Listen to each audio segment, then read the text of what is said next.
అందరికీ నమస్కారం. ఈరోజు మనం ఒక కథ గురించి మాట్లాడుకుందాం. అది మామూలు కథ కాదు, ఏకంగా 2000 ఏళ్లుగా సాగిన ఒక రాజవంశం కథ. ఇందులో గొప్ప విజయాలు, ఘోర పరాజయాలు, పగ, ప్రతీకారాలు అన్నీ ఉన్నాయి. చోళుల గురించి మనందరికీ తెలుసు కదా. రాజరాజ చోళుడు అనగానే ఓ అంటాం. మరి పాండ్యుల గురించి ఎంతమందికి తెలుసు? వాళ్లే చోళులకి అతిపెద్ద ప్రత్యర్థులు. ప్రపంచ చరిత్రలోనే దాదాపు అన్ని రాజవంశాలకన్నా ఎక్కువ కాలం నిలిచినవాళ్లు.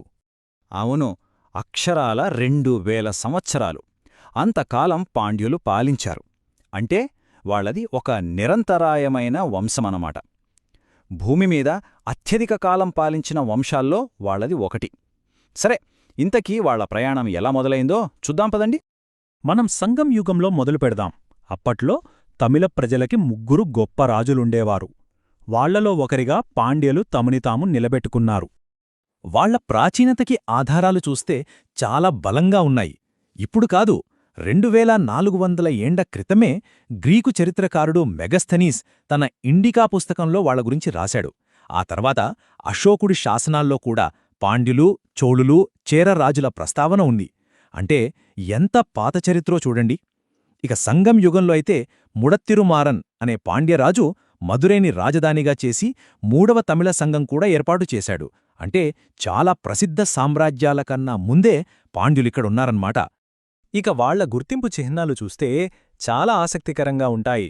రాజచిహ్నం చేప, రాజదండంతో ఉన్న 2 చేపలు. వాళ్లు చంద్రవంశానికి చెందినవాళ్లు. వాళ్ల ప్రత్యర్థులైన చోళులు సూర్యవంశం. చూశారా, అక్కడే తేడా మొదలైంది. అన్నింటికన్నా ముఖ్యం, వాళ్లు తమిళ భాషకి పెద్దపీట వేశారు. తమిళ లిపితో నాణేళ్లు కూడా ముద్రించారంటే వాళ్లకి భాష మీద ఎంత పట్టుందో అర్థం చేసుకోవచ్చు. వాళ్ల న్యాయపాలన గురించి చెప్పడానికి ఒక కథ ఉంది. పొర్కై పాండ్యననే రాజు ఒక రాత్రి పొరపాట్న ఒక మహిళ ఇంటి తలుపు తట్టాడు. అంతే, ఆమె భర్తకి అనుమానం మొదలైంది. విషయం తెలుసుకున్న రాజు న్యాయం గుడ్డిది, అది రాజుకైనా ప్రజనకైనా ఒకటే అని నిరూపించడానికి తన చేతిని తానే నరుక్కున్నాడు. ఎంత గొప్ప నిబద్ధతో చూడండి. సరే, అంత గొప్ప చరిత్ర ఉన్న రాజవంశం వాళ్ల జీవితంలో అతిపెద్ద సవాల్ని ఎలా ఎదుర్కొంది? ఇప్పుడది చూద్దాం. వాళ్లని శతాబ్దాలపాటు వెనక్కి నెట్టేసిన ఒక కొత్త మహాశక్తి చోళ సామ్రాజ్యం ఎలా పైకొచ్చిందో తెలుసుకుందాం. ఇక్కడ చూడండి పరిస్థితి ఎలా తలకిందులయిందో. చోళులు రాకముందు పాండ్యులు వాళ్ల భూమికి వాళ్లే సార్వభౌములు. కాని చోళులొచ్చాక వాళ్లకి కప్పం కట్టే సామంతులుగా మారిపోయారు. సొంత రాజధాని మదురైని కోల్పోయారు, పారిపోవాల్సొచ్చింది. ఒకప్పుడు పట్టాభిషేకాలు చేసుకున్నవాళ్లు ఇప్పుడు చోళ యువరాజులు తమ భూముల్ని పాలించడం చూడాల్సొచ్చింది. క్రీస్తుశకం 880లో జరిగిన తిరుప్పురంబియం యుద్ధం ఒక పెద్ద టర్నింగ్ పాయింట్ అన్నమాట. అది పాండ్యుల మిత్రులైన పల్లవుల్ని దెబ్బతీసి చోళుల ఎదుగుదలకి దారి చూపించింది. దాదాపు 300 ఏళ్లు పాండ్యుల పరిస్థితి ఇంతే. వాళ్లు సామంతులుగా మిగిలిపోయారు. రాజరాజ చోళుడు, రాజేంద్ర చోళుడు లాంటి గొప్ప చోళ చక్రవర్తుల కాలంలో పాండ్యుల్ని పూర్తిగా అణిచివేశారు. ఎంతలా అంటే చోళ యువరాజులకే చోళపాండ్య అనే బిరుదులిచ్చి మరీ మదురైని పాలించమన్నారు.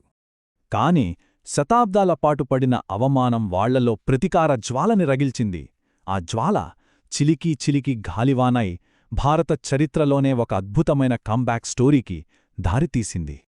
అన్నింటికన్నా దారుణమైన అవమానమేంటంటే 3వ కులోత్తుంగ చోళుడు మదురైలోని పాండ్యుల పట్టాభిషేక మండపాన్ని నాశనం చేశాడు.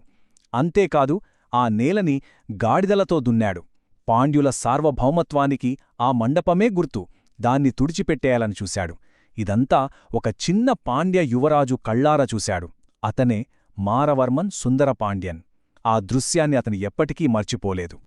అతను అధికారంలోకి వచ్చాక ఊరికే యుద్ధం చేసి గెలవలేదు, ఒక పక్కా ప్లాన్తో ప్రతీకారం తీర్చుకున్నాడు. అది 3 దశల్లో. 1.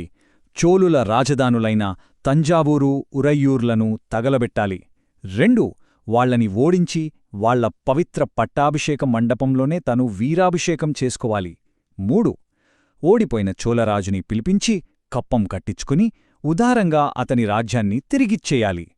తద్వారా పాండ్యులే సుప్రీమని నిరూపించాడు. తమకి జరిగిన ప్రతి అవమానానికి లెక్క సరిచేశాడు. ఇదిగో, ఈ ప్రతీకారం ఎంత తీవ్రంగా ఉందో చెప్పడానికి అతని శాసనాలే సాక్ష్యం. తంజావూరు, ఉరయ్యూర్లకు నిప్పు పెట్టాం, రాజభవనాల్ని కూల్చేశాం, ఆ కాల్చిన భూమిని గాడిదలతో దున్నాం అని తనే స్వయంగా రాయించుకున్నాడు. అంటే చోళులు మదురైలో ఏం చేశారో దానికిది ఖచ్చితమైన బదులనుమాట. చరిత్రలో తన చర్యలు నిలిచిపోవాలని చూసుకున్నాడు. సరే, చోళులని ఓడించాక పాండ్యులకి స్వర్ణయుగం మొదలైంది. వాళ్ల సామ్రాజ్యం దక్షిణ భారతదేశమంతా విస్తరించింది. వాళ్ల దగ్గర అపారమైన సంపద పోగైంది. ఆ సమయంలో అంటే పాండ్యుల పాలన శిఖరాగ్రంలో ఉన్నప్పుడు వెనీషియన్ యాత్రికుడు మార్కోపోలో వాళ్ల రాజ్యాన్ని సందర్శించాడు. వాళ్ల సంపద చూసి అతను ఆశ్చర్యపోయాడు. ముఖ్యంగా ముత్యాల వ్యాపారం, సముద్ర వాణిజ్యం మీద వాళ్లకున్న పట్టు చూసి అవాక్కయ్యాడు. ఈ ప్రపంచంలోనే అత్యంత సంపన్నమైన రాష్ట్రం ఇదే అని రాసుకున్నాడు. కాని అంత గొప్ప సామ్రాజ్యం ఎలా కూలిపోయింది? బయటి శత్రువు వల్ల కాదు, అంతర్గత కలహాల వల్ల. ఇద్దరు అన్నదమ్ములు వీరపాండ్యన్, సుందరపాండ్యన్ మధ్య వారసత్వ గొడవ మొదలైంది. ఇదే అదనుగా సుందరపాండ్యన్ ఢిల్లీ సుల్తానుల సేనాని మాలిక్ కాఫూర్ని సహాయం కోసం పిలిచాడు. కాని మాలిక్ కాఫూర్ సేనలు వచ్చింది సహాయం చేయడానికి కాదు, దోచుకోవడానికి. మిత్రులుగా వచ్చి శత్రువులుగా మారి మదురైని కొల్లగొట్టి రాజ్యం యొక్క అపారమైన సంపదని దోచుకుపోయారు. సామ్రాజ్యం పోయింది. కాని పాండ్యులు అంతటితో కనుమరుగు కాలేదు. వాళ్ల కథలో చివరి అధ్యాయమే బహుశా అన్నింటికన్నా ముఖ్యమైనది. వాళ్ల ప్రాచీన రాజధాని మదురై నుండి తరిమివేయబడ్డాక మిగిలిన పాండ్యులు దక్షిణాన తెన్కాశీలో కొత్త రాజధానిని స్థాపించుకున్నారు. ఇది వాళ్ల పట్టుదలకి నిదర్శనం. అరికేసరి పరాక్రమ పాండ్యన్ అనే రాజు అద్భుతమైన తెంకాశీ విశ్వనాథర్ ఆలయాన్ని నిర్మించాడు. పాండ్య సంస్కృతికి అదొక కొత్త కేంద్రంగా మారింది. ఆ ఆలయం ఈనాటికీ ఉంది. అయితే ఇంతకీ పాండ్యుల వారసత్వం ఏంటి? వాళ్లు కేవలం పాలకులు కాదు, వాళ్లది సహనం, సంఘం, కళాభ్ర, చోళ, సుల్తానేట్ ఇలా ఎన్నో యుగాలు మారినా 2000 ఏళ్లు నిలబడ్డారు. వాళ్లు తమిళ భాష పోషకులు. సామ్రాజ్యాన్ని ఎన్నిసార్లు కోల్పోయినా మళ్ళీ మళ్ళీ తిరిగొచ్చారు. అందుకే వాళ్లది పునరుజ్జీవనగాథ. వాళ్లు మనకు అద్భుతమైన ఆలయాలు, గొప్ప సాహిత్యాన్ని మిగిల్చారు. అన్నింటికన్నా ముఖ్యంగా న్యాయం కోసం నిలబడిన వాళ్లుగా చరిత్రలో నిలిచిపోయారు. సో వాళ్ల వారసత్వమంటే గెలుపు కాదు, ఎన్ని ఆటుపోట్లు వచ్చినా నిలబడటం. సామ్రాజ్యాలు పుడతాయి, పడిపోతాయి, అది సహజం.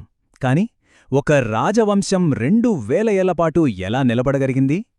పాండ్యుల కథ మనల్ని ఈ ప్రశ్నతోనే వదిలేస్తుంది. బహుశా నిజమైన గొప్పతనం సామ్రాజ్య విస్తరణలో కాదు, ఎంత కష్టమొచ్చినా సరే నిలబడాలనే సంకల్పంలోనే ఉందేమో.